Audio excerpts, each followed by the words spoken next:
You can either live your dreams or live your fears.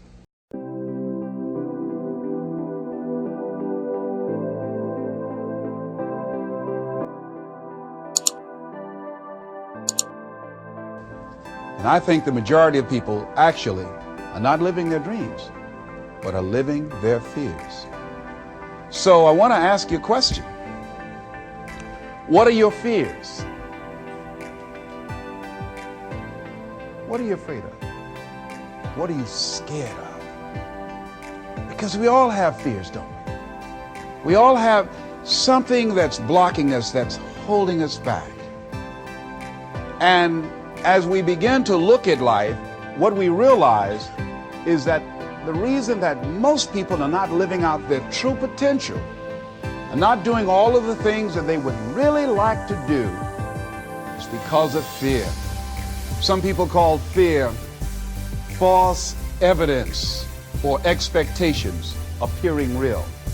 I'm reminded of the story of a guy that was living in an area where he had some new neighbors, and these neighbors had a bulldog.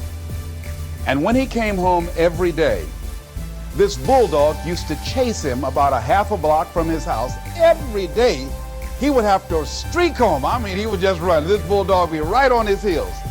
And so he just got tired of that, because he would go home about a half a block away from home. He would look around for this bulldog, and he wouldn't see him. And he would go walking casually along, and this bulldog come out of nowhere, woo, woo, woo, and start chasing him, and he'd run home. So this one day, he just got tired. And so when the bulldog was running after him, he started running. He saw a rock, and he stopped to pick it up to throw at the bulldog. And when the bulldog got up on him, he started barking. He realized the bulldog didn't have any teeth in his mouth.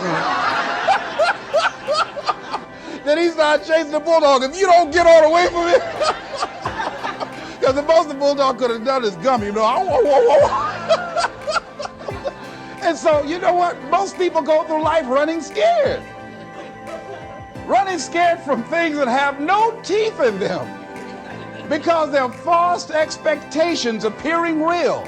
That, see, we're brilliant enough to scare ourselves to death. You realize that? There are some people actually who get a kick out of scaring themselves to death. I remember the last frightening movie I saw. It was The Exorcist. I will never forget. I was so frightened when I came home. I'll never forget. I drove in the driveway, and I had already called my former wife and said, listen, turn the lights on. I was coming in the driveway, and I was getting out of the car, and all of a sudden I couldn't get out. I started blowing my horn. I said, Madeline, they got me, they got me. She came to the kitchen and said, take your seatbelt loose, fool. I said, oh, okay. I was frightened out of my wits. But there are a lot of people who they get off on that. They love it. I'm a person, my brother is a paratrooper. My twin brother, he's in the military, career man. I would love to jump out of an airplane in a parachute. I'm scared, though. I mean, I really admire my brother for that. I would really love to be macho man like that. What are the things that you fear that's been keeping you from living your dream? That's been keeping you from doing some things that you would like to do? Just think about those things.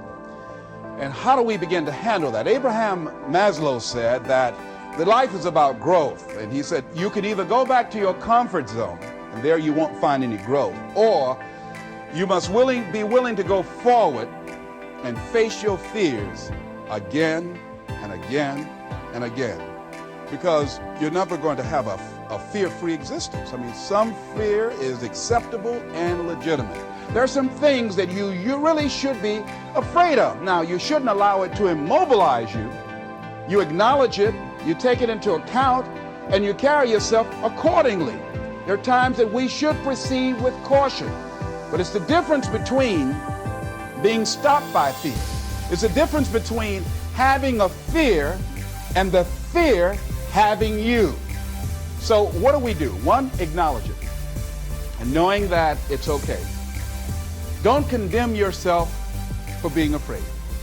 It's perfectly fine to have some fears. You acknowledge your fears, you embrace those fears, and then you move on. You act on whatever it is that you fear. Because once you embrace it, see, what you resist will persist. What you resist will persist. So one of the most important things is to begin to embrace your fear. The fear of bodily harm, that's legitimate. And it wasn't really bad as I thought it was. One of the things you find out that when you face your fears, it's not as bad as you think it is. And when people tell you, I just can't do it, I can't handle it, I mean, really, I can't handle it, what they're envisioning is that they're not going to be here. They're going to clock out like you're going to die. And guess what? We all had occasions when we confronted our fears, we had to do something we felt uncomfortable with, we didn't want to do it, and we did not die. They didn't come take us and put us in a box somewhere. Am I right? So what we've got to begin to do, how do we handle that? What's the process? Because it's all up in here. One, I think, is imagine the worst case scenario. I just imagine that he went in my mouth and with this drill, and that I just croaked out. Then I imagine, that's the worst case scenario. Then I had another technique I used. Visualize yourself being more than able and capable of handling it. I used to have a tremendous inferiority complex about speaking before people that I felt who had more going for them than I did. Because I'm not college trained, I used to feel that college people were the most intelligent people on the planet. And there was nothing I had to say for them. And what will they listen to me for? That's the way I felt. And so I had to visualize myself speaking before them, speaking before various audiences that had more going for them than I did, and realize and appreciate my own value, and that I was a worthwhile person, even though I didn't have all going for me. I didn't have the money, I didn't have the education that they had. So part of the process is seeing yourself, being worthy, being capable, having what you need to make you a worthwhile person, and that you're more than able, and that you deserve to be listened to, or you deserve to have that dream and that passion and whatever it is that you see and envision there. You've got to see it in your mind's eye and know that you've got what it takes. Repeat after me, please. I must see in my mind's eye, see myself, confronting my fears, handling my fears. I'm more than able. Shake somebody's hand on your right and left and say, you got the right stuff.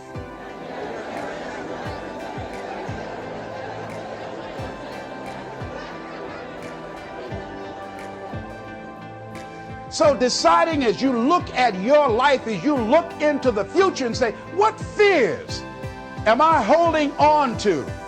What fears that I'm allowing to imprison me, that's keeping me from breaking out, that's keeping me from living up to my true potential, that's keeping me from really being happy, that's keeping me from having a sense of adventure and excitement in my life? What's keeping me from controlling my destiny? What fears that I'm giving that permission to? Notice what I said, that we must give our permission to fear to immobilize us. Because whatever discomfort you experience, whatever challenges or difficulty that it is, you got to handle it. Got to go up in there and wrestle with it. Will it be easy? No. Will it be challenging? Yes. A friend of mine who's going into recovery. He's been addicted to crack cocaine for years and alcohol. He was talking about how challenging it was and why he was dreading going into cold turkey. I said, what do you want me to tell you? That it's going to be a picnic? No, it's not. It's going to kick your butt? Yes, it is. Are you going to want to die? Yes, that's a part of it. But that's just what you must go through in order to get where you want to go. And guess what? You are strong enough to do it. You're strong enough, and your life is worth whatever you have to go through to get past this addiction. Whatever you have to do.